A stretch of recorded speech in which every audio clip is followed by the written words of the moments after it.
Bota e studion atë, ose pyet, është e interesuar. Të di, për çfarë? Do të di. Doja të thoshja edhe këtë që Clausewitz i përmend termin, Clausewitz i teoricieni i madh ushtarak i shekullit 19, përmend termin mjegulla e luftës.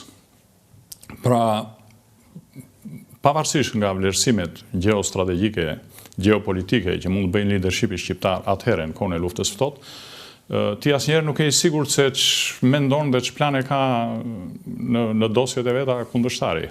Pra, vazhdimisht ti nuk mund të presësh që të sulmohesh ose mos sulmohesh dhe pastaj të arrish konkluzionin, pas kam qenë i kërcënuar.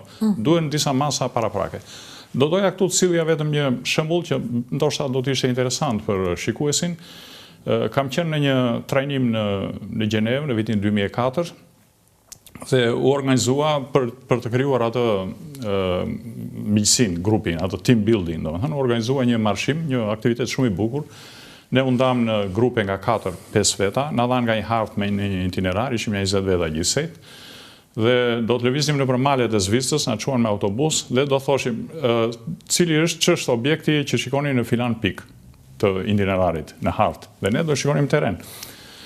Dhe në një moment atje, domethënë në një zonë malore, në një lugin, pam një grumbull piramidash betoni. Lartësi rreth 81 metër, 80 cm 1 metër. Po kolegët e mi të grupit ishim 4 veta, ishte një civile nga Letonia, një ushtarak nga Çekia që ishte financier, pra nuk ishte kompetent, një ushtarak nga Norvegjia që ishte oficer në ndece, dhe vetëm unë isha oficer toksor. Pra më binde mua bara thoshja.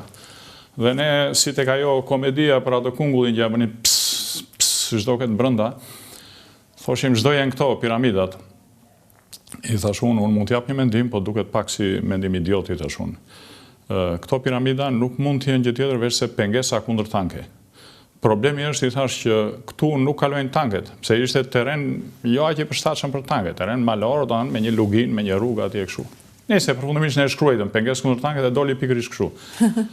Pyeta më vonë drejtuesin e grupit tonë, një ushtarak anglez, kolonel i liruar, i thash, po ne bëm piramidë kundër kështu pengesë kundër tanke. Po tha.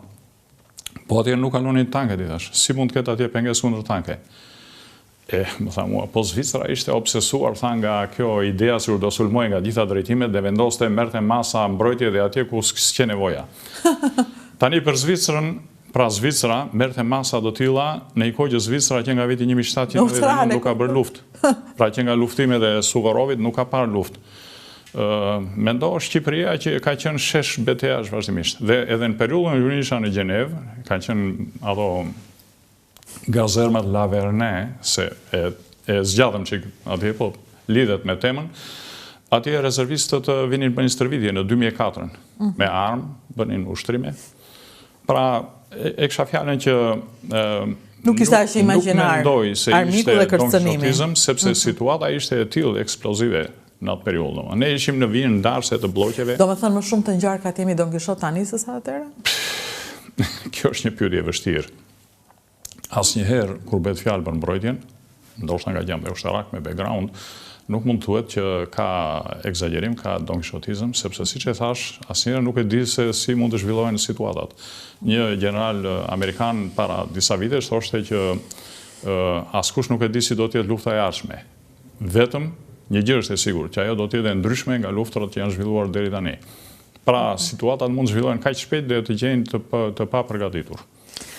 Po, dhe të papërgatitur me ç'duket, po përveç luftra, se ne flasim vetëm për luftën e njeriut me njeriu, po është lufta e natyrës me njeriun. Ja, tani që po hyja në emision, po lexoja për parkimin, ku vetëm uji ka dalë në Valencia dhe pritet të dalin kufomat e njerëzve, të cilët nuk ja priste mendja që do bllokoheshin atë. Domethënë, bota është bërë e paparashikuar. Patjetër. Prandaj dhe tashmë, sidomos mbas luftës së ftohtë, nuk termi siguri nuk përfshin më vetëm mbrojtjen, po është zgjeruar dhe përfshin një numër kërcënimesh dhe rreziqesh të tjera, siç janë ato kibernetike, të natyrës, që thatë ju, veprime hibride nga pala kundërshtare, epidemi të ndryshme me radhë. Kështu që dhe edhe në misionin e forcat armatosura sot, ka qenë dhe gjatë luftës ftohtë, po sidomos tani është theksuar më shumë, një nga 3 komponentet është pikërisht ndihma që forcat armatosura duhet t'i japin për emergjencat civile. Pra është zgjeruar koncepti.